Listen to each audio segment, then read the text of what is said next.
para constituir a mesa de debates políticas educacionais em territórios vulneráveis, o que podemos aprender com experiências europeias, eu convido a Maria Alice Setúbal, presidente do Conselho de Administração do SEMPEC, da Fundação TID Setúbal, que fará a mediação da mesa.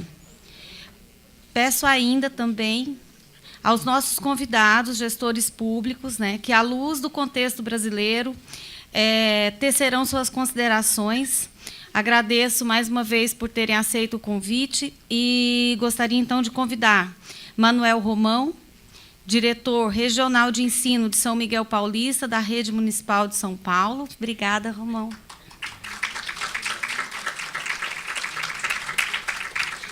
Professora Fátima Aparecida Antônio, diretora da Divisão de Ensino Fundamental e Médio do Gabinete da Secretaria Municipal de Educação de São Paulo, que veio representar o secretário municipal de Educação Calegari, por favor.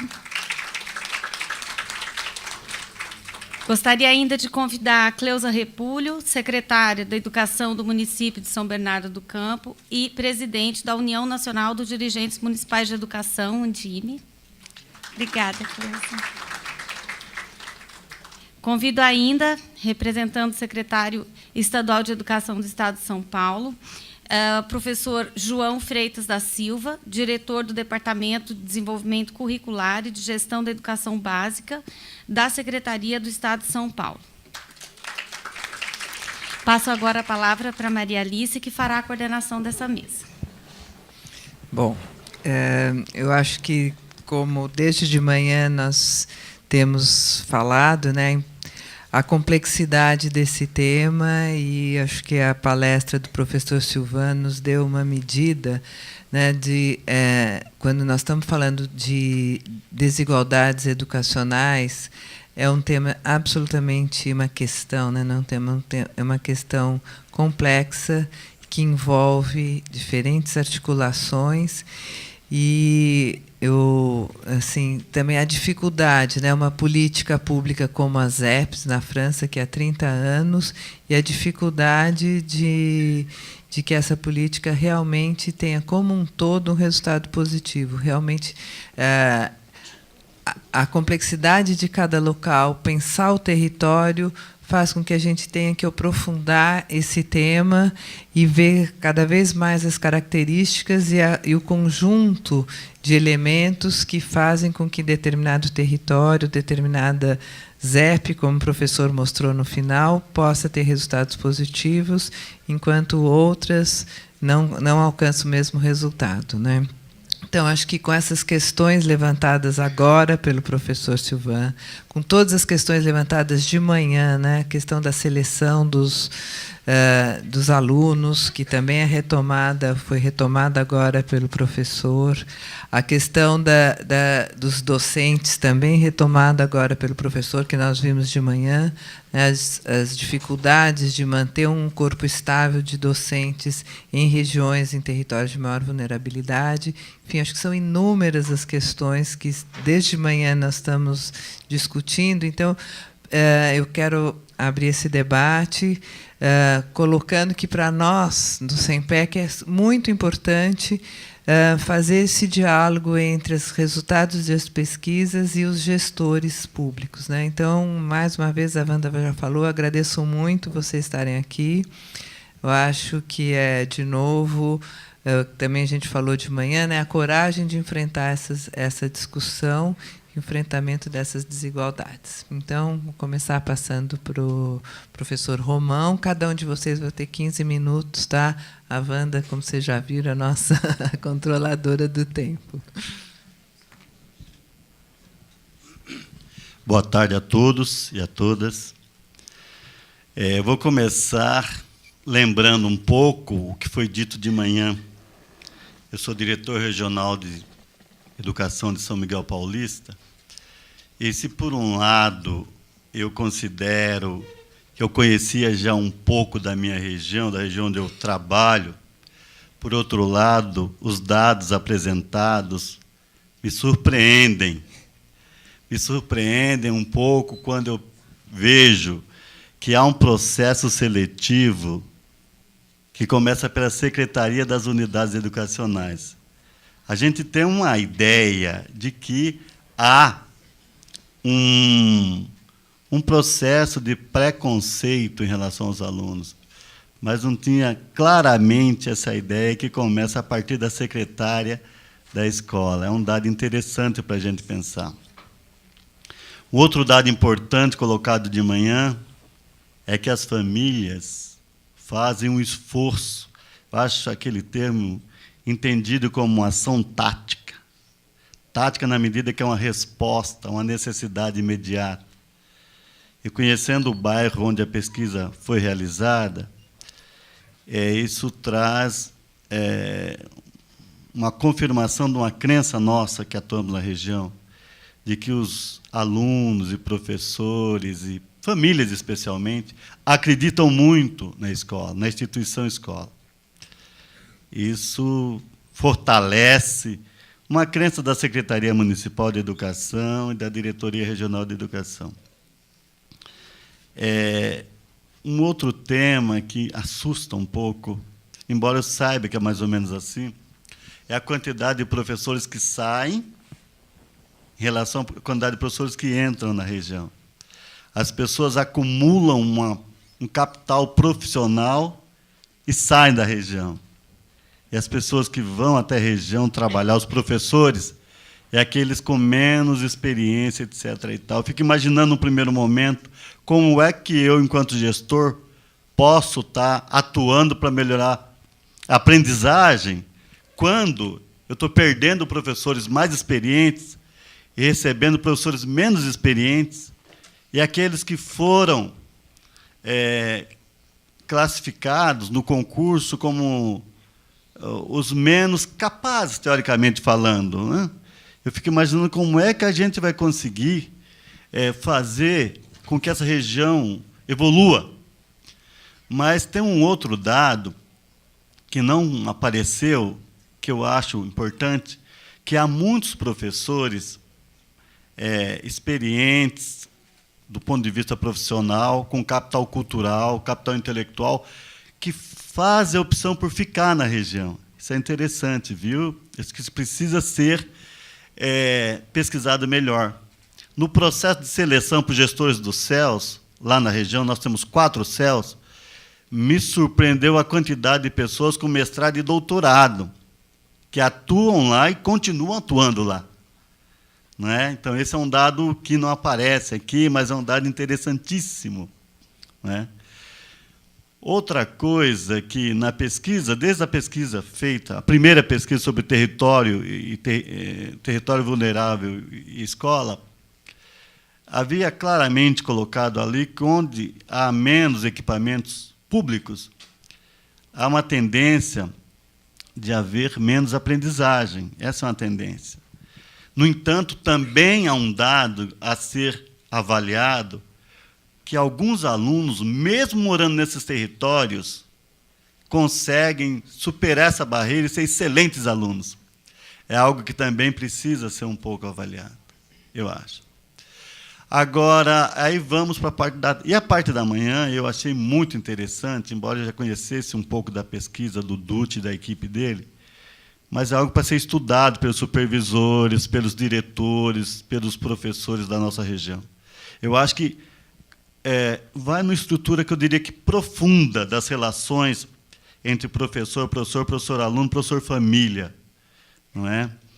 Eu acho que há uma dificuldade muito grande, apesar de fazer parte do nosso discurso de escola democrática, quando você vai, de fato, observar, ela não é tão democrática assim, na medida em que não conseguiram nem entrar numa das escolas da região para fazer a pesquisa, né? Então, é muito difícil essa relação pai e aluno. O preconceito que nós temos ainda é muito grande em relação às famílias, a alguns alunos. Aí, vindo aqui para a parte da tarde, eu comecei meio... Quando foi colocado que as zonas de educação prioritária, de um modo geral, essas políticas fracassaram, de um modo bem genérico, eu fiquei meio assustado, né? Todo o esforço que, atualmente, se pretende fazer, se está fazendo, será que vai dar em nada? Mas fiquei meio preocupado, porque assim, nós atuamos em São Miguel Paulista com os CELS, 4 CELS, que é o equipamento construído em regiões extremamente carentes. Nós temos parceiros lá, como a Fundação Tide Setúbal, como o SEMPEC, que é a Marilícia que representa, a fundação que a Paula representa, parceiros ativos nossos. Nós fazemos um grande esforço para colocar ali o que melhor existe na nossa rede municipal. Só esse ano tivemos a presença 5 vezes do nosso prefeito, lá na nossa região, equipamentos educacionais. Então, há um esforço para priorizar as regiões periféricas da cidade. Mas eu espero que isso traga um bom resultado. Atualmente, a IATAR, agora, a experiência de Portugal, é uma experiência positiva, onde eles investiram na formação do professor. É a nossa grande crença, é a minha grande crença. É investir pesadamente na formação dos professores que atuam nas nossas regiões. São Miguel Paulista é a região da cidade onde, dos 4 CELS, 3 já são polos aprovados da Universidade Aberta do Brasil. Essa é uma experiência que eu acredito demais. Você ter, num bairro como Parque Veredas, lá no fim de São Paulo, Parque São Carlos, uma área dominada pelo tráfico, você ter ali um polo de universidade pública, porque será pública, com cursos semipresenciais de alta qualidade. Grande parte dos nossos educadores estudaram em escola pública da região, escola particular da região, e nem sempre com bom nível. Então, escola pública de alto nível faz uma diferença. Então, quando a pessoa que mora no Parque Veredas, para fazer um curso de boa qualidade, não vai precisar andar muito, porque lá passará a existir, eu acho isso uma revolução. E eu, particularmente, acredito que isso é uma política de longo prazo. Vai começar o ano que vem e vai continuar pelos próximos anos. Eu acho que esses educadores, diante de um conhecimento novo, um conhecimento de alta qualidade e gratuito, naturalmente, porque ele não pode pagar, ele vai começar a se transformar. Vai começar a se transformar. E outra coisa, isso é experiência. Finlândia eu não vou comentar muito, porque é tão distante da gente que eu gostei no começo, mas desanimei no fim, porque eu gostei porque é tudo muito interessante, mas a desigualdade social lá praticamente não existe. Então, no nosso caso, é o que existe, né? Nós não impedimos que isso acontecesse. Agora, nós precisamos trabalhar com a nossa grande realidade, que é as enormes diferenças socioespaciais que existem na cidade. Se você sai daqui do centro, sai lá do centro de São Paulo e vai até Itaim Paulista, olhando pela janela do carro, você vai observando a miséria crescendo e visivelmente crescendo. Todos nós sabemos disso. E é lá naqueles locais que a gente vai tentar melhorar, porque grande parte da população dessa cidade mora na periferia. Tá? Então, Finlândia é muito bonito, eu acho muito interessante, eu tenho prestado muita atenção, mas lá tudo já deu certo quase. Nós estamos na situação oposta àquilo, né? 5 minutos. Tá, então, nós estamos na situação de levar para a periferia a Universidade Aberta do Brasil, de levar uma formação boa aos professores, aos diretores. Essa é a nossa proposta, é a nossa ação. Trabalhar com formação de uma maneira muito intensa. Agora, tem um dado que me assusta onde eu estou, já comentei com algumas pessoas aqui. Me assusta porque eu não contava com aquilo dessa forma. Eu acho que assim, tem uma coisa chamada uma violência colocada na periferia de São Paulo através do crime organizado, que, de alguma maneira, espanta. Isso eu acho que causa um impacto muito forte em algumas unidades da nossa região. Isso não é discutido amplamente porque as pessoas têm preocupação com isso. Eu mesmo tenho. Comecei discutindo, percebi algum... Então, essa questão da violência dos grupos organizados, eles têm um impacto na escola grande, grande. E não é discutido, não é, porque todo mundo tem preocupação, tem medo, né? Há recados, começa a discutir, vem um recado para você, ou para o gestor da escola. Esse dado precisa ser enfrentado, da violência e do crime organizado. Precisa ser enfrentado. Porque é fácil você esquivar, quer dizer, o problema é deles. Protege a escola e deixa o bairro. Não é bem assim, porque o morador da escola, o aluno da escola mora no bairro. Então, nós precisamos pensar. Isso é algo que eu não tenho nenhuma resposta, não encontro nenhuma resposta até agora. Como eu vou enfrentar isso? Como nós, gestores públicos, vamos enfrentar isso? Porque isso é um recado que cala todo mundo. Você vai numa direção, fulano fala, olha, não é por aí. Fulano, que eu digo, é o líder do bairro. Então, você tem que recuar, porque você vai contar com quem? Se eles estão mandando, em alguns locais, tomaram conta disso.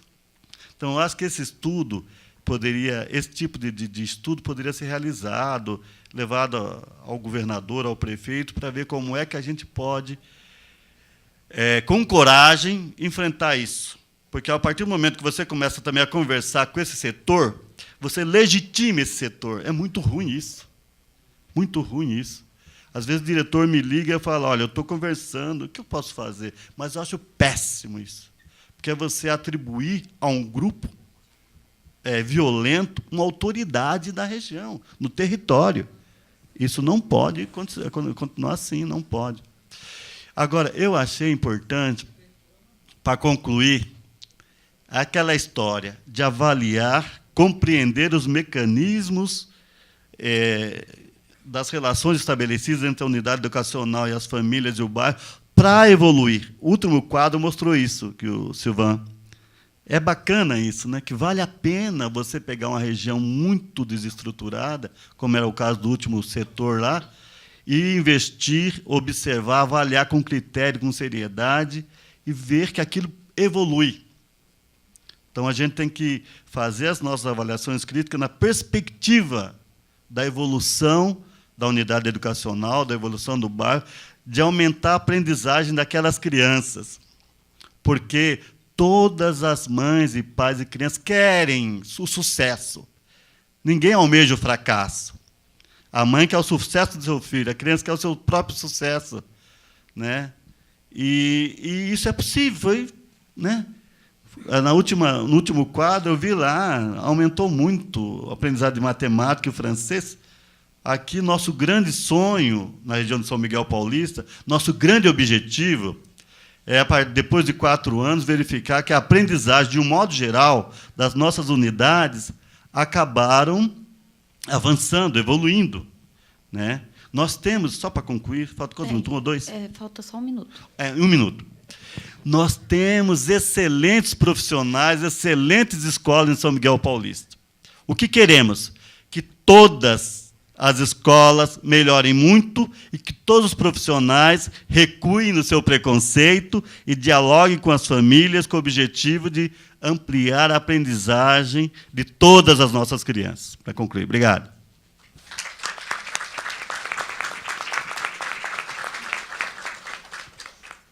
Obrigada, Romão. Acho que gostaria de só ressaltar a importância de alguns pontos que o Romão levantou, principalmente em relação ao fato de terem ótimas escolas, como você colocou, mas ótimos profissionais, então, que têm mestrado, doutorado, às vezes não é só a questão do título, mas acho que tem uma diversidade muito grande naquela região, e acredito que em outras regiões de periferia da cidade de São Paulo, uma diversidade de profissionais capacitados, competentes, com uma diversidade, a gente falou um pouco isso hoje de manhã, uma diversidade de organizações, diferentes áreas, na área de educação, na área social, na área dos direitos, na área ambiental, de saúde. Quer dizer, é uma sociedade civil organizada, com muitas pessoas comprometidas e competentes tecnicamente. Então, é importante ressaltar isso, porque, ao mesmo tempo que é uma região onde os territórios de maior vulnerabilidade, né? Quer dizer, não é a periferia como um todo, não é a região como um todo, é em algumas regiões onde se constatam os professores que têm menor qualificação, onde se constata uma maior rotatividade de professores, ou seja, a gente não é só para chamar a atenção de que existe uma massa crítica muito importante nas periferias. E as periferias têm uma diversidade muito grande que a gente não pode generalizar. E o outro ponto, só também rapidamente, para não ficar ocupando, senão a Wanda vai brigar comigo, que acho que vários pontos o Romão levantou, preconceito e tudo, mas o que eu queria chamar a atenção é a questão da violência também. Eu acho que nós não temos, no Estado de São Paulo, uma política de enfrentamento dessas questões do tráfico, como outros estados no Brasil têm. Eu acho que o fato de que, na cidade de São Paulo, isso está longe desse centro expandido, diferente do Rio de Janeiro, parece que essa questão não existe. Mas quem está trabalhando na periferia, quem está nesses territórios de maior vulnerabilidade, sabe exatamente a força que tem o trabalho do tráfico, do crime organizado nas periferias de São Paulo. E a gente não enfrenta essa questão. Ela é seríssima. Parece que só existe no Rio de Janeiro, que aqui não, e é seríssima. Bom, queria passar agora a palavra para a Fátima. Obrigada, Maria Alice. Bom, boa tarde. Primeiro, eu queria agradecer o convite da Fundação e do SEMPEC, em nome do professor César Calegari, nosso secretário de Educação, que teve que ir para Brasília hoje e, portanto, me pediu para vir representá-lo. Antes de falar de alguma coisa assim, de políticas mais gerais, do que nós, na Secretaria Municipal de Educação, né, o que a gente tem pensado, produzido, estudado, pesquisado neste ano, eu queria também, quando o Manuel Romão começou, né, a contar um pouco da sua experiência, eu estou diretora de ensino fundamental, mas sou diretora de escola na rede municipal, estou há 10 anos numa mesma escola, numa região bastante periférica da cidade de São Paulo também, que é o Jaraguá, né, onde há também toda essa problemática, né, do crime organizado, das famílias com alta rotatividade, que não têm uma moradia que fixa moradia por muito tempo naquela localidade e tal. E eu me lembro, e alguns professores que trabalharam comigo na época, quando eu cheguei para ser diretora, e vou chegar a dizer o que me chamou a atenção quando o Silvan colocou aquela frase assim: olha, para que a gente consiga algum resultado, para que a gente constitua um projeto, para que a gente se aproprie da realidade desta comunidade, para que a gente conheça as famílias, conheça os nossos alunos, a gente vai ter que ficar aqui, pelo menos algum tempo. Porque eu estava chegando numa escola de alta rotatividade, né? Praticamente quase que 70% da equipe da escola, tanto a equipe gestora como a de professores e funcionários, ela se alternava quase que 70% ano a ano. Isto é um dado de realidade muito sério que nós temos.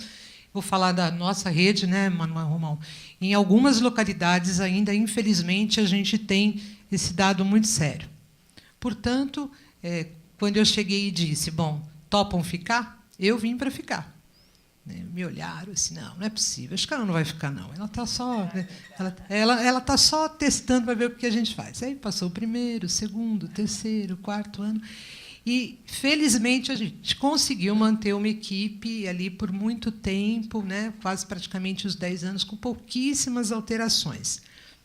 E aí sim a gente acho que pode dizer que teve a oportunidade de conhecer a realidade daquela comunidade, e trazer aquela comunidade também para dentro da escola, ter um diálogo mais aproximado, a comunidade chegar na escola e ver a plaquinha assim, sejam bem-vindos, né? Quando eu cheguei na escola tinha uma plaquinha assim escrita: desacato ao funcionário público dá tantos, né? Eu juro para vocês que eu passei umas 3 vezes, né, 3 dias eu olhava aquilo, desacato ao funcionário público, infringe a lei número tal, desacato ao funcionário. Falei, não, eu vou tirar isso aqui, né, sob pena de alguém torcer o nariz. Fui lá e tchum, tirei, né, e falei assim, sejam bem-vindos, e a foto das 3 meninas que trabalhavam na secretaria assim sorrindo, né? Ninguém acreditou muito, né? Aí comecei a abrir, quebrar, tá bom? Isso assim, é um pouquinho só de uma experiência de que, durante os anos, conforme o tempo foi passando, a gente viu mesmo, de perto, o resultado de um trabalho de uma equipe que permanece. Era isso que eu queria focar. Então, acho que um dos grandes desafios que a gente tem numa rede como a nossa de São Paulo, tão complexa, tão diversa, com todas essas questões, né, que o que acontece em São Miguel, a pesquisa, o que aponta em São Miguel, também ela é revelada em outros lugares. Talvez um dos grandes desafios que eu queria comentar é esse: fazer com que as equipes permaneçam, que se apropriem daquele lugar, que se sintam pertencentes àquele lugar. Enfim, esse é um dos grandes desafios. Para isso, é óbvio que a Secretaria Municipal de Educação, nós estamos agora na direção da secretaria, né, desde o começo deste ano, nós começamos um debate com os nossos profissionais, com algumas instituições, com as universidades, e trabalhamos numa direção de fazer um movimento de reorientação curricular e administrativa na cidade de São Paulo. Até porque nós olhamos, estamos preocupados, obviamente, com os resultados. Eu vou falar daqui a pouquinho sobre a avaliação, que é uma coisa também que acho que a gente precisa se debruçar um pouquinho, as avaliações institucionais, mas preocupados também com o resultado, preocupados com os resultados locais, com a não permanência, com a alta rotatividade dos professores, com o número excessivo de faltas, né, que os professores acabam, né, cansados, com as duplas jornadas, tal. Então a gente discutiu esse ano, e eu acho que é uma discussão que ela vai acontecer ao longo, né, dos 4 anos ou mais, o que nós precisamos fazer para mudar esse estado de coisa. A primeira delas que eu queria destacar é em relação ao currículo. Então, pensar num currículo em que a gente, de fato, trabalhe com os professores na formação e na constituição de um pertencimento daquele local, um currículo vivo, um currículo que tenha, que considere aquele sujeito naquela localidade, com a sua história, né, com a sua trajetória, com aquilo que ele traz de acúmulo cultural, social, com as dificuldades econômicas. Então, acho que o primeiro grande desafio, acho que é este, de trabalhar um currículo mais próximo da realidade do aluno, onde todas as disciplinas consigam dialogar com os problemas que estão ali naquele local. Então, esse movimento de reorientação curricular está se iniciando, o debate começou, e a gente vai ter que investir muito na formação, né, com os professores, no diálogo com as equipes gestoras, para que a gente, de fato, olhe para aquelas localidades e veja naqueles meninos e meninas um sujeito que tem uma história que precisa ser considerada, e a gente precisa trabalhar com isso. Além disso, a nossa reorientação curricular, ela tem um aspecto muito importante, que é a questão da aproximação das famílias com a escola. Trazer para mais perto da escola as famílias, estabelecer um diálogo mais aproximado, estabelecer uma rotina de transparência de tudo que é feito dentro da escola. Houve algumas críticas a algumas das questões que nós colocamos na reorientação curricular, e uma delas diz respeito ao boletim. E eu queria dizer assim, que nós estamos entendendo o boletim como uma das formas de aproximação e de diálogo com a família, assim, de forma clara, transparente, objetiva, honesta, onde você vai apresentar: olha, pai, é desse jeito que está acontecendo, o que foi que... Enfim, né? Então, acho que a gente tem um dos aspectos que contribui também para que a gente também aproxime mais a família do diálogo com a escola, no ponto de vista pedagógico e para além do pedagógico, né, na questão cultural, social e econômica. Aproxime essa família da escola. E uma outra questão que também nos é bastante cara dentro da reorganização curricular é a questão da avaliação, que é uma avaliação que tem que olhar para a aprendizagem, não é uma avaliação da aprendizagem. Então, qual é a grande diferença de uma avaliação para a aprendizagem? É aquela que, de fato, nos vai remeter a uma grande reflexão sobre todos os processos, que estamos construindo no percurso da aprendizagem dos nossos alunos, e qual tem sido, o nosso papel, o que a gente tem focado na aprendizagem, e como que a gente tem visto esse resultado, e o que precisamos fazer para reformular, replanejar. Então, essa grande reflexão que a gente chama de avaliação para a aprendizagem. Então, queria destacar, assim, acho que esses 3 aspectos, claro, preocupado com essa realidade diversa, preocupado também com os resultados, para melhorar a qualidade da aprendizagem, melhorar, sim, o desempenho dos alunos, né? Na aquisição da leitura, da escrita, da resolução de problema e de toda a constituição das ciências humanas. Precisamos, então, ter a coragem suficiente de fazer essa discussão com todos os nossos profissionais e com toda a sociedade civil que se envolveu através de seus institutos, suas organizações universitárias.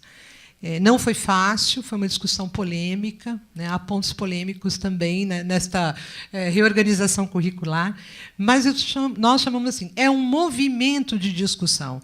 Nós não estamos encerrando essa discussão, nós estamos querendo, sim, continuar a discussão, inclusive para que a gente observe os nossos equívocos, que a gente consiga olhar para eles e dizer assim, não está correto, nós temos que nos refazer, reprogramar, reformular.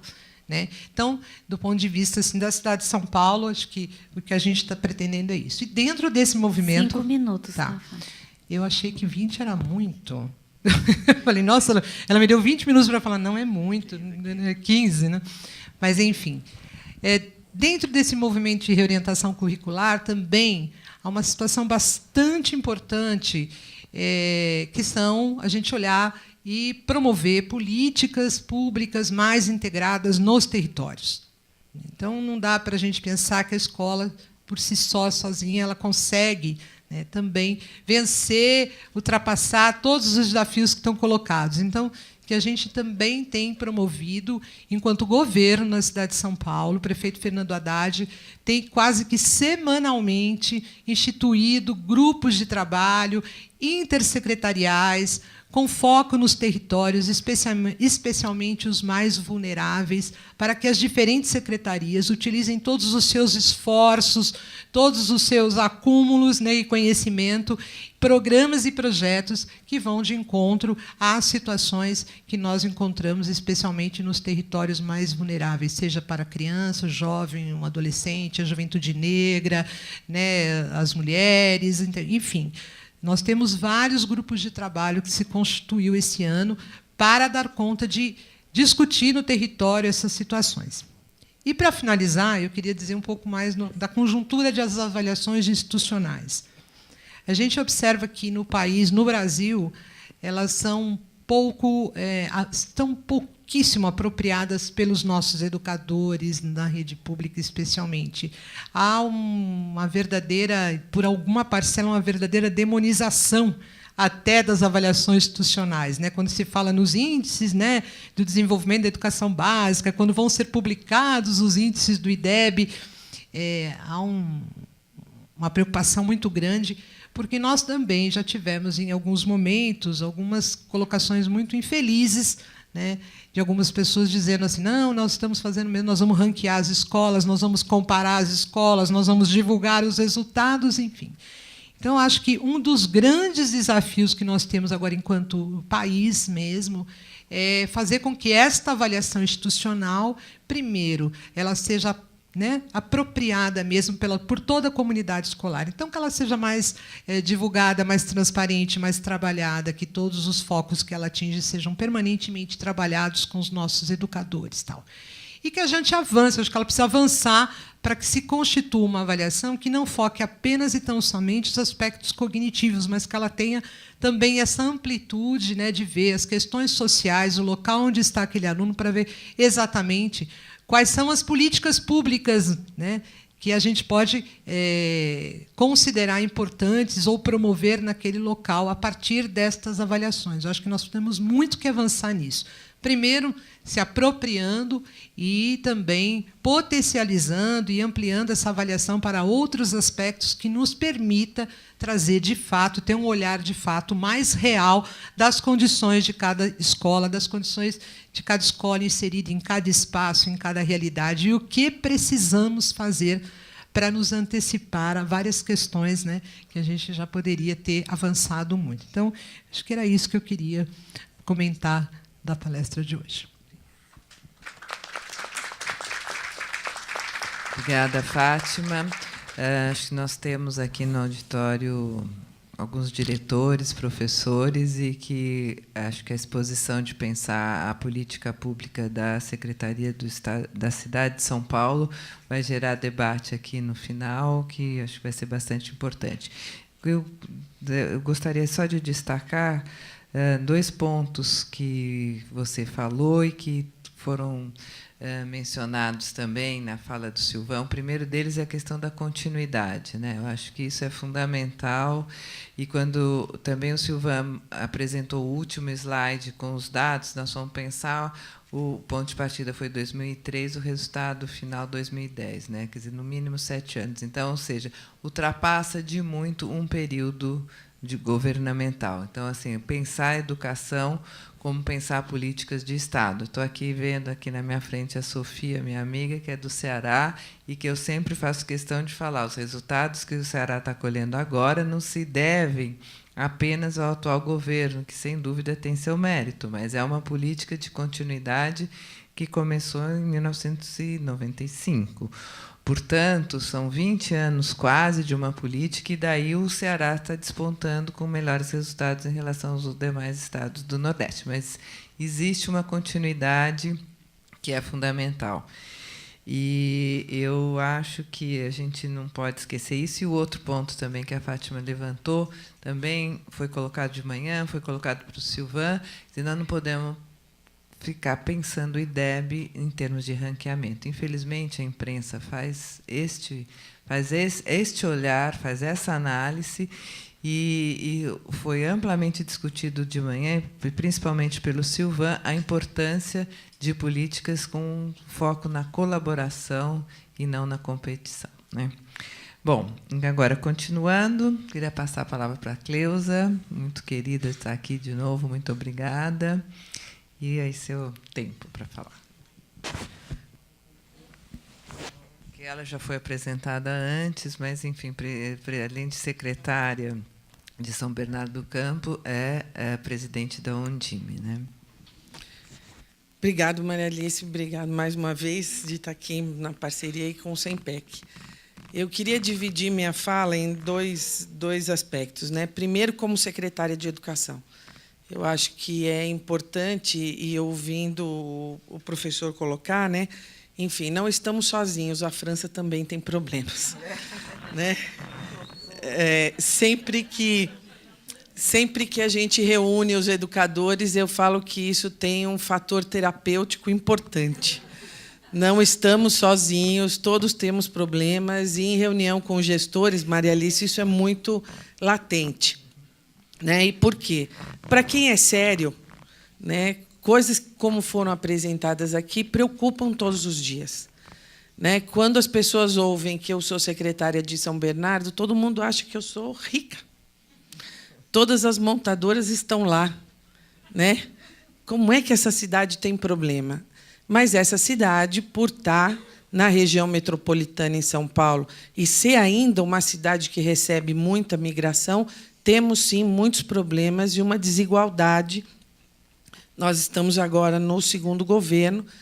Eu já fui secretária há 7 anos em Santo André, na região do ABC também, e meu sonho de consumo era São Bernardo, né? Porque das 7 cidades do ABC era que tinha o maior orçamento.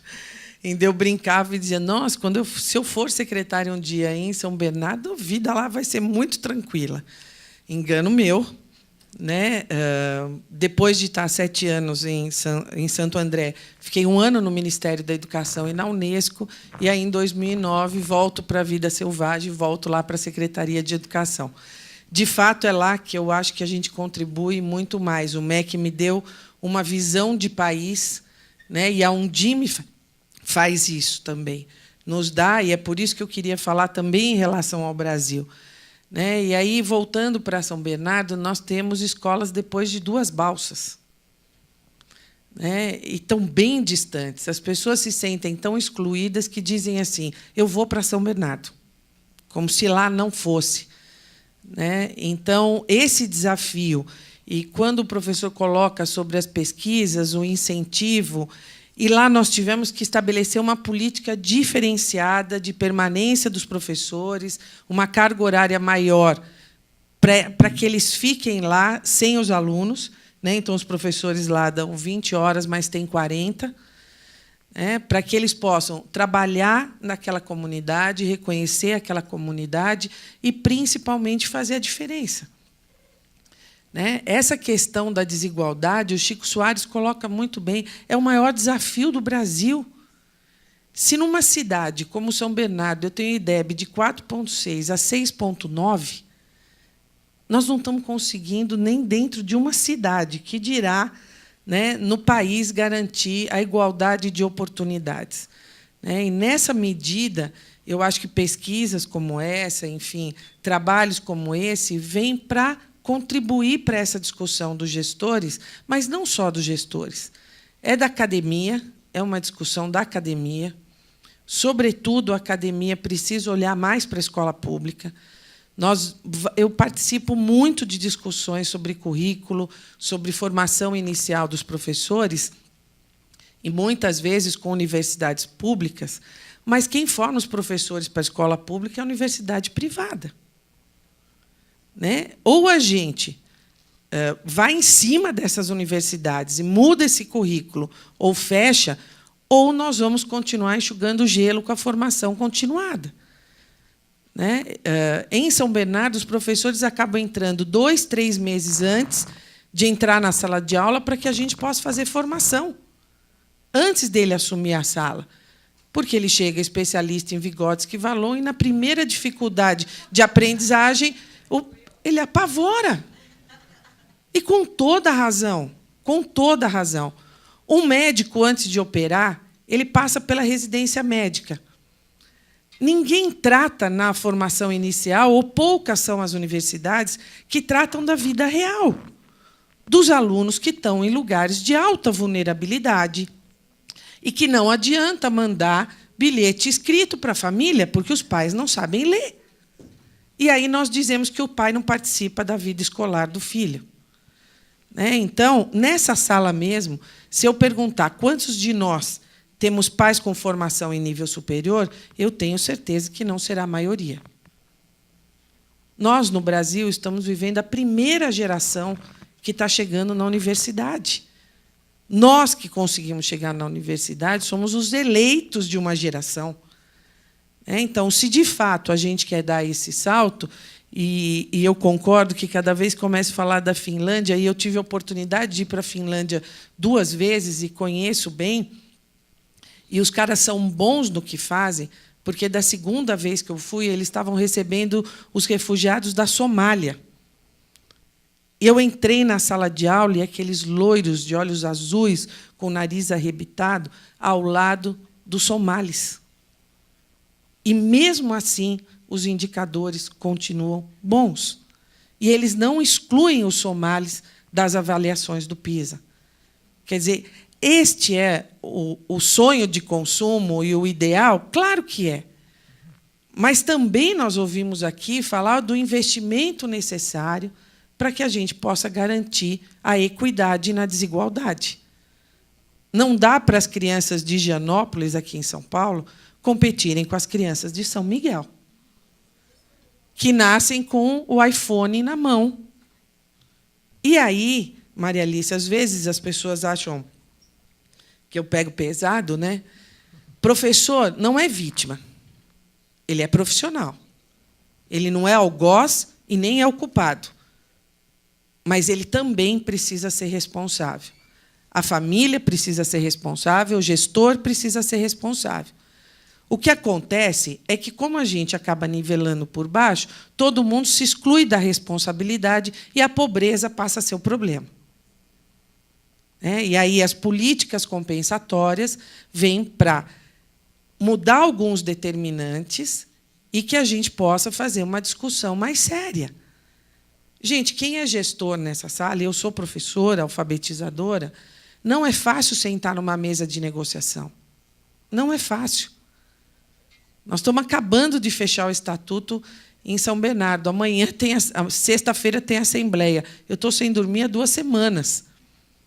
Porque você fica assim, o que é que a gente vai fechar? Ou como é que a gente vai garantir a permanência dos profissionais?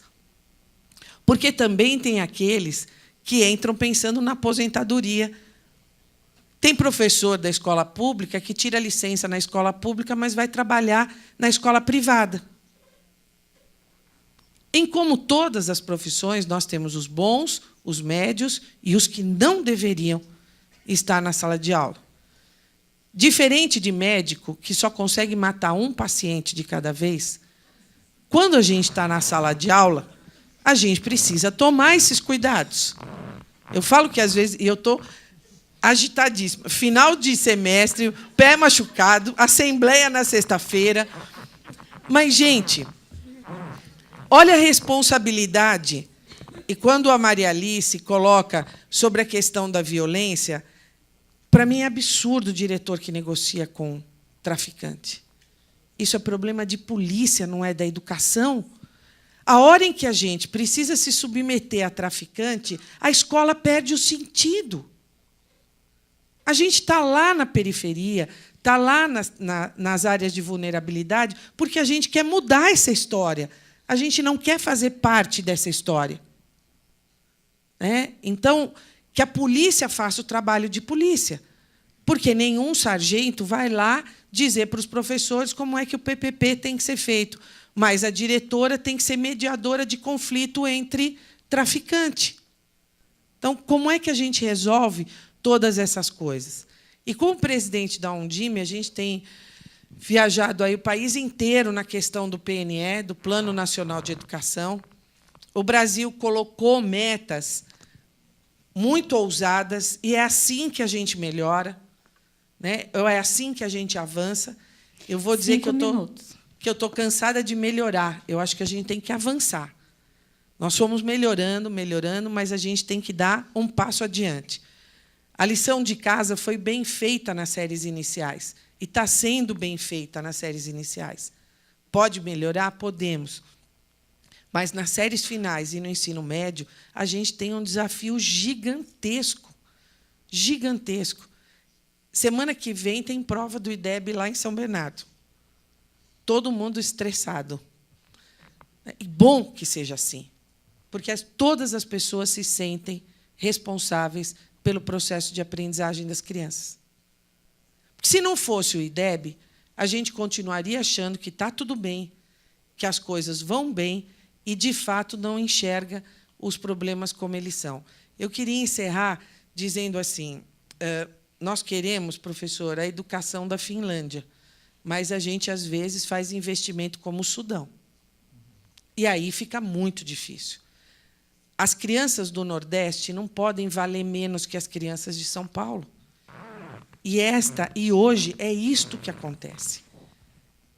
Enquanto eu posso financiar uma creche de R$ 8.000 por ano em São Bernardo, tem creche no Nordeste e no norte do país, onde o desafio é ainda maior, em que o investimento anual é de R$ 2.000.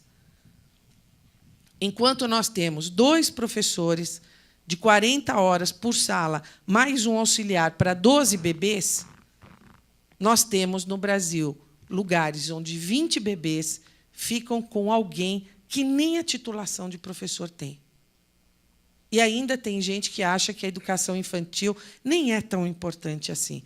Enquanto o mundo inteiro, Harvard, Yale, todas essas universidades acabaram descobrindo, né, coisas que a gente que milita na educação infantil sempre soube, que a diferença das crianças que frequentam a educação infantil, né, lá no ensino fundamental, no ensino médio, e até para os economistas ficarem felizes, né, economicamente falando, as pessoas se darão muito melhor.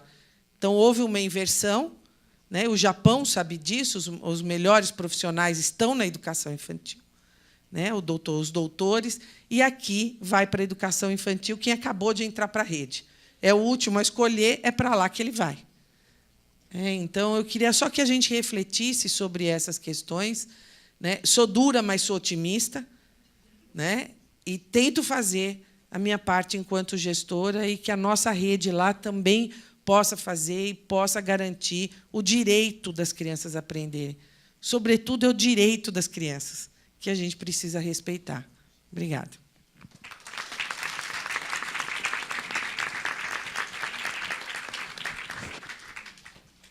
Obrigada, Cleusa.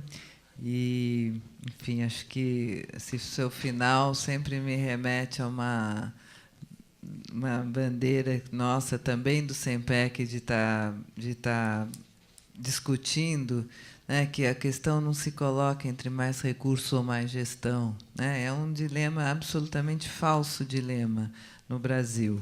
Se nós quisermos alcançar qualidade, se nós quisermos enfrentar as questões das desigualdades, precisa, sim, mais recursos, com ótima gestão, não é boa, ótima gestão, mas precisa, sim, mais recursos, e precisa mais recursos para as áreas de maior vulnerabilidade. Custam mais, e custa mesmo mais a educação do campo, a educação das regiões de periferia e tudo isso. Então, acho que essa sua fala toda, vários pontos também, acho que tenho certeza que vão levantar questões para as pessoas que estão na plateia, mas só reforçar esse ponto, porque, senão, nós não vamos avançar, não adianta. Bom, então vamos finalizar, passar a palavra ao professor João Freitas, que está aqui representando o secretário de Educação do Estado de São Paulo. Obrigado, boa tarde. Aproveito para trazer os cumprimentos do professor Herman, nosso secretário, e também do professor Palma, nosso secretário adjunto, que, devido à agenda já marcada, não puderam comparecer. Mas a secretaria reconhece a importância desses encontros, desses debates, e principalmente das articulações e ações que acabam surgindo dentro desse processo de discussão, esse processo de apresentações de dados, de pesquisas. Eu destaquei alguns pontos aqui, com a ajuda da nossa amiga ali, pretendo destacar alguns aqui dentro do prazo que nós temos. Vendo a apresentação de manhã e agora à tarde, de um modo geral, a gente, quando fala em ensino, quando fala em aprendizagem, quando fala em educação, a gente pode apresentar 3 aspectos que estão totalmente relacionados e que todas as ações acabam sendo voltadas para isso, que é a questão da universalização, a questão da qualidade do ensino e aprendizagem e a questão da equidade. Como trabalhar com tanta diversidade, buscando superar essas desigualdades, né? E quando nós falamos de universalização, nós estamos falando de um direito que todos têm de acesso ao conhecimento formal, de acesso à cultura por meio da escola. E, além de oferecer condições de entrada, é necessário um investimento enorme, um esforço enorme para que esses alunos se mantenham na escola durante todo o período da educação básica. E aqui, lembrando, educação básica como um todo, educação infantil, fundamental e médio, porque, muitas vezes, nós acabamos cometendo alguns equívocos de separar e olhar como se fossem caixinhas separadas. E isso é um perigo. Na verdade, temos que pensar na educação básica como um todo. E, para a manutenção desses alunos e para avançarmos em relação à qualidade, nós não podemos fazer vistas grossas a essas questões de desigualdades que existem, essas questões que estão sendo apresentadas por essas pesquisas.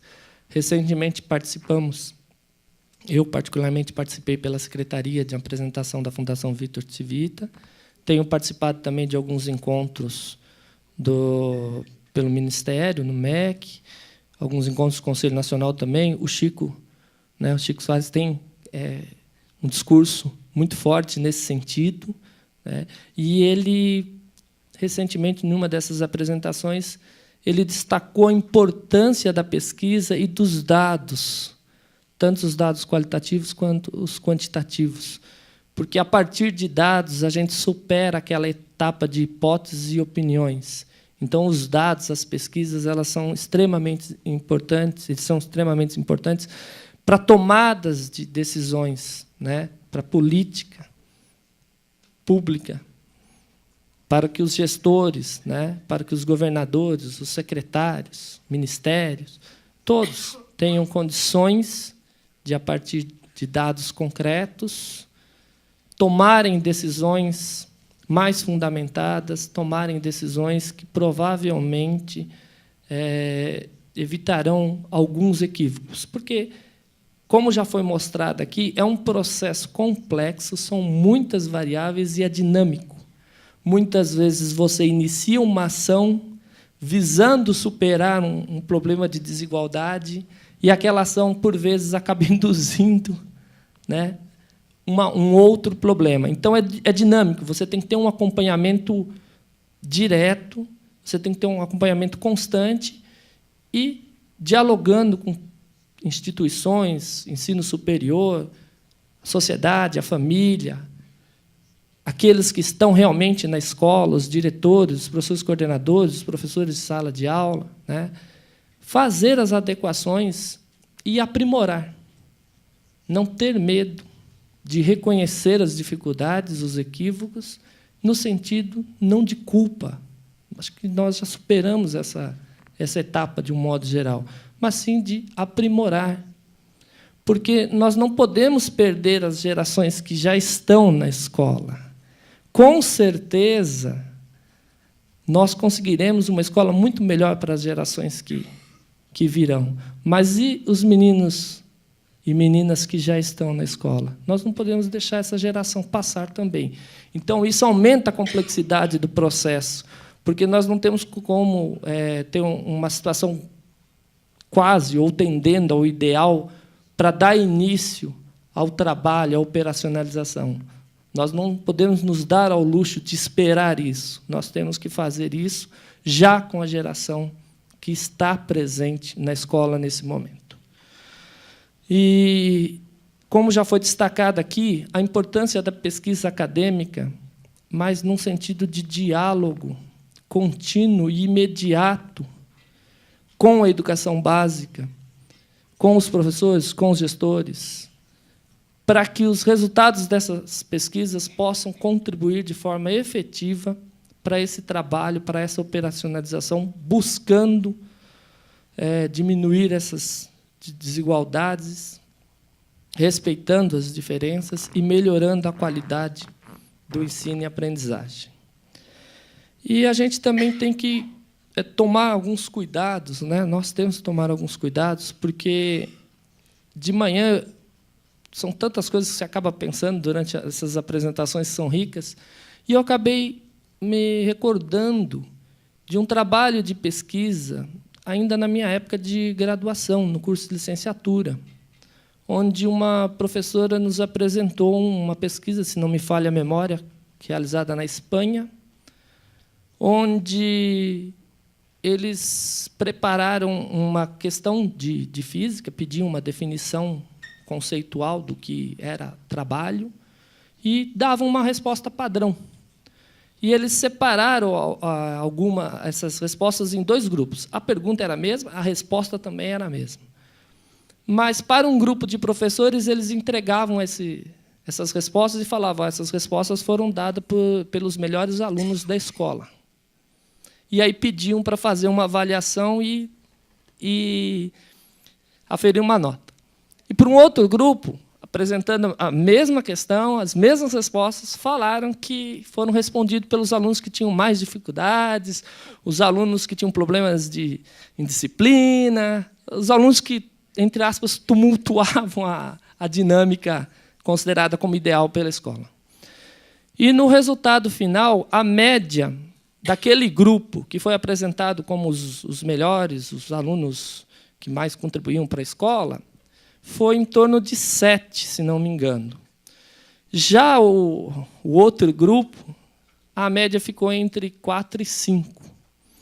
Então, veja, a mesma pergunta, a mesma resposta foi avaliada de forma diferente, porque, hipoteticamente, respondido por alunos diferentes. Então, eu lembro que aquilo marcou muito na época, apesar de eu ser bem jovem ainda, estava iniciando a minha carreira na área de educação, Mas aquilo marcou, e hoje, durante a apresentação de manhã, voltou à memória, e agora à tarde novamente, né?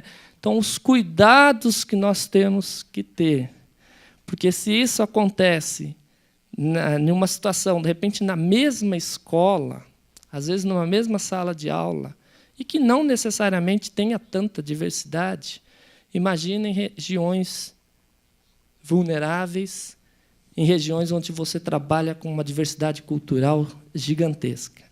Então, realmente, nós temos que tomar alguns cuidados. E não só em relação aos alunos, mas também em relação aos professores. Como foi muito bem citado aqui, mesmo nessas regiões de alta vulnerabilidade, nós temos excelentes profissionais.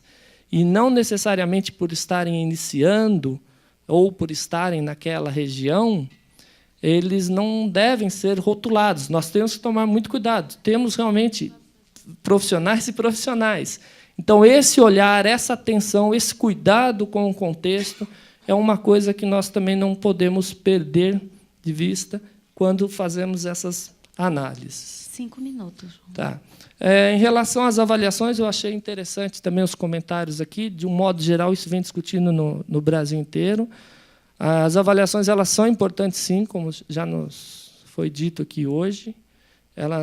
Através das avaliações, elas nos ajudam a verificar se as metas estão sendo atingidas, algumas, nos ajudam a acompanhar se o sistema está funcionando e até indicar eventuais caminhos de mudanças, ou, pelo menos, a necessidade de uma nova discussão para rever os caminhos. De qualquer forma, equívocos ocorrem por parte da imprensa, e aí a importância da família entender o que é uma avaliação diagnóstica, o que é uma avaliação de sistema, ou quando está avaliando o aluno individualmente, né? Acho que isso também demanda um esforço enorme para que nós não nos tornamos reféns das avaliações, né? Geralmente, é uma avaliação para verificar se o sistema está funcionando, se o currículo está sendo implementado, e não o contrário, né? Senão a gente cai na armadilha de ter um currículo em função de determinadas avaliações, que, como já foi dito aqui também, não contemplam todas as habilidades que um aluno, que uma aluna possam ter. Em relação à secretaria, nós temos diversas ações que trabalham essas questões da equidade. Nós temos, até no almoço estávamos comentando, a questão quilombola, os indígenas, né? A questão da deficiência. Nós temos também a questão do prisional, né? Que muitas vezes, até entre os educadores, é uma coisa que acaba causando um impacto, e as pessoas, por N razões, preferem até manter um distanciamento, né? E, por meio das avaliações também, a gente tem um acompanhamento das escolas que apresentam maiores dificuldades. E aí, vendo a apresentação aqui à tarde, nós também temos um programa chamado Escolas Prioritárias, que é até coordenado e acompanhado diretamente pelo professor João Palma, nosso secretário adjunto. E o ano passado, no meio do ano, a partir dos resultados do SARESP, que é a avaliação do sistema do Estado de São Paulo, né, as escolas que ficaram abaixo do considerado básico, elas entraram nesse programa, e a secretaria mobilizou toda uma equipe para fazer um trabalho colaborativo junto com as diretorias regionais de ensino e essas escolas. Um trabalho muito forte com os gestores e também com os professores, tá? Esse trabalho continua nesse ano. Nós tivemos algumas escolas que conseguiram avançar, algumas outras entraram. Mesmo essas que avançaram, as chamadas emergentes, elas recebem um cuidado e uma atenção para que não voltem, né? E nós procuramos tomar muito cuidado, né? Porque nós queremos, na verdade, que a escola desenvolva a sua autonomia, e não que ela se torne dependente desse acompanhamento. Esse acompanhamento ele deve ser pontual e por um período, né? Sabemos que os avanços na educação demoram um certo tempo, também não é de uma hora para outra, né? Mas são cuidados que nós temos que ter, porque senão uma boa ação pode acabar induzindo uma certa dependência ou até mesmo uma certa comodidade. Então, nós temos esse cuidado e, ao mesmo tempo, o cuidado para que as escolas que não estão não entrem. E aí a importância do trabalho colaborativo, a conscientização dos diretores, dos professores e dos nossos dirigentes regionais de ensino nesse processo todo. Um minuto. Ótimo. E, então, dentre essas diversas ações, nós temos lá o próprio site da Secretaria, a Secretaria está aberta também. É até interessante também comentar que a Secretaria de Estado passou por uma reestruturação, ela está organizada agora em forma de coordenadoria, e é importante que todos tenham conhecimento dessa estrutura, até porque, quando for precisar de alguma informação, saber exatamente onde procurar e onde obter as informações de forma adequadamente. E, para encerrar, essa questão do currículo também ela é extremamente importante, né? Nós temos lá, com os anos iniciais, o ler e escrever, os anos finais e o ensino médio São Paulo faz escola, e, como meta até do departamento, o trabalho de articulação e de ter educação básica pensada como um todo, e não como caixinhas separadas. E o aprimoramento constante, tanto para o material dos anos iniciais, quanto dos anos finais e do ensino médio. Então, para encerrar, novamente agradeço o convite. Eu acho que é uma riqueza enorme esses momentos e que a gente possa avançar além do diálogo, mas em relação às ações também. Obrigado.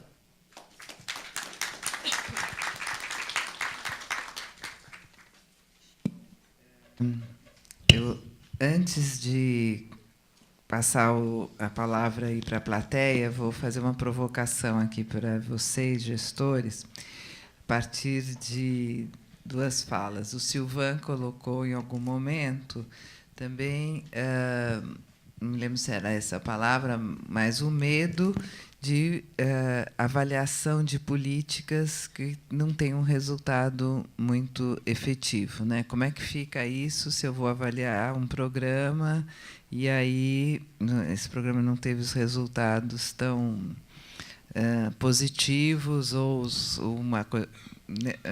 podendo ter um montante de recursos muito alto, né? E vou linkar isso com um ponto que a Cleusa levantou, de que a responsabilidade é de todos, do professor, da família. E aí eu não me lembro se você falou, mas talvez tenha falado, mas é a questão, a responsabilidade dos gestores, né? E isso é um ponto que sempre me incomoda. Quando sai o IDEB, além do ranqueamento, daquelas interpretações muitas vezes equivocadas que aparecem na mídia, é que o foco da culpabilização, né, entre aspas, que não deveria ser, mas acaba acontecendo, fica no diretor da escola, né? E eu sempre coloco essa questão. Bom, nós precisamos saber se essa escola ela teve as condições necessárias para desenvolver um bom trabalho ou não teve, né? Então, como é que vocês veem isso, o papel do gestor? Porque eu acho que acaba sendo, de alguma forma, protegido desses resultados das avaliações, e como vocês veem das avaliações do IDEB, e como vocês veem, ou como vocês praticam, talvez mais a Cleusa, que está há mais tempo, a avaliação de programas que vocês implementaram nas secretarias. Estou jogando para você mesmo. A Fátima está começando agora, o Romão também. Tudo tem seu preço, né? Então, Maria Alice, na verdade, eu não acho que a culpa fica no diretor, não, porque ai da capital ou da cidade que o IDEB abaixou. Se o IDEB aumentou, nós não fizemos mais nada que obrigação, né? Agora, se o IDEB abaixou, a imprensa local ou a imprensa nacional, e hoje o IDEB subir ou descer, decide eleição em alguns municípios. Tomou uma dimensão, e eu acho ótimo que a educação saia do discurso e vá para a prática. Agora, o problema é dizer que vai melhorar o IDEB, passa 4 anos e não melhora. A gente até tem agora um projeto de lei tramitando na questão da responsabilidade educacional. Eu já dei minha opinião sobre isso. O que não falta no Brasil é lei. Né? A gente precisa começar a cumprir as leis, e isso vai ajudar bastante. Se a punição for em cima do secretário, vai ser muito fácil. O prefeito troca o secretário. O único que recebeu o voto para estar lá é prefeito e vice-prefeito. O restante é cargo comissionado. Então, acho que, em alguns lugares, a questão do diretor e a pesquisa que a gente fez com a Unicef prova que o diretor faz muita diferença. Agora, concordo com você. Se a escola trocou 90% do seu corpo docente todo ano, e isso acontece, em São Bernardo a gente só tem remoção a cada 2, e quem entrou no PNAEC agora não pode mudar os próximos 4. Porque até para ver o resultado, se o PNAEC deu ou não o resultado. Então, você está lá, você tem a bolsa. Como é que você conseguiu que isso... isso acordo com o sindicato. E o que nós fizemos? Como a gente tinha um número determinado de professores e coordenadores, porque o MEC disse assim, São Bernardo tem direito a 100 coordenadores. Estou dando um exemplo. Mas nós queríamos 200, um para cada escola. Fizemos um projeto de lei, nós pagamos a bolsa. Igual o MEC paga, nós pagamos para os outros 100. O professor recebe bolsa, a prefeitura completa os outros. Porque, senão, ia ficar as escolas eleitas... Né? Eu sou uma gestora muito contrariada com o projeto piloto. Porque ou aquela escola é muito boa, ela é muito ruim. Todo mundo quer fazer projeto piloto com escola boa. Ou aquela para ficar bem evidenciado que ela é bem ruim. Então, nós fazemos assim, quer fazer um projeto com São Bernardo? Escolhe uma idade, um ciclo de aprendizagem, e vai ser para o ciclo. Todos. Todos. Não dá para fazer só com determinada escola. Porque, senão, gente, acontece aquilo que eu fiquei muito brava com o Jornal Nacional, quando alguém foi na porta de uma determinada escola e disse assim, esta é a escola com pior IDEB de Vitória. Não sei se vocês lembram disso. Eu conheço, a secretária de Vitória faz parte da Undime. No dia seguinte, boa parte do corpo docente pediu remoção. Esqueceram de dizer que aquela escola trabalhava com multirrepetentes, Maria Alice. Já era um desafio. Eles já tinham melhorado o IDEB deles, ainda era ruim. Mas é esse esforço que você fala, que a imprensa, de forma muito cruel, não faz com o gestor, vai passar a gestão, mas faz com a escola. E a escola fica. É a mesma coisa, por que eu fui contra colocar a placa com o IDEB da escola na porta? Gente, já tem o quadro do IDEB, que toda diretora coloca. Ficar colocando luz aonde você tem que trabalhar, como o Tião Rocha diz, o que a estrela brilha, não o que a nuvem apaga, é bem diferente. E os alunos também se verem todo dia entrando naquela escola que tem aquela nota lá embaixo. Quer dizer, fica ele próprio se achando também um horror. Né? Eu perguntei para a repórter se todo dia eu dissesse que seu jornal é ruim. Uma hora você vai acreditar que ele é ruim. Todo dia os repórteres falam mal das escolas públicas. Todo dia. Acontece um acidente, nós temos 50 milhões de matrículas na escola pública. Uma criança, acontece alguma coisa lá. É como se toda a escola pública tivesse corpos espalhados assim. Eu fico pau da vida, Maria Alice, pau da vida. Porque é verdade, a chance de ocorrer um acidente ou um problema com 50 milhões de brasileiros é muito maior do que numa escola privada que tem 2% dos alunos.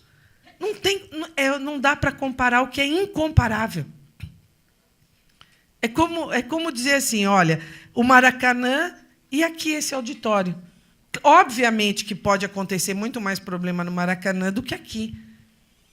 Tá certo? Então, é só essa equivalência. É igual dizer assim, vou dar o exemplo de Votuporanga, porque eu sou até amiga da secretária. Se o IDEB dela não for bom, tem dó. São 5 escolas. Aí quer comparar Votuporanga com São Paulo. Quer comparar Ribeirão Pires com São Bernardo. Não é, é um gestor, é um desafio para 1.200.000 alunos. Eu tenho lá 200 escolas. Não dá, se o cara não for capaz de, em 5 escolas, ter um bom IDEB, nem sei Votuporanga, acho que tem até mais. É Badbacite que tem 5.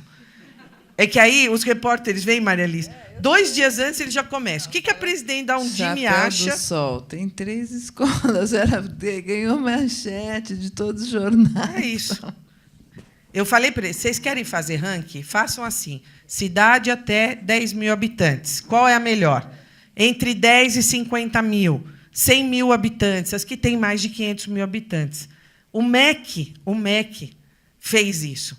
Separou e priorizou as grandes cidades, as cidades com baixo IDEB, porque não dá mesmo para comparar coisas tão distintas, que é diferente o que acontece na França, na Finlândia, onde as cidades são mais ou menos iguais, tirando as metrópoles, né?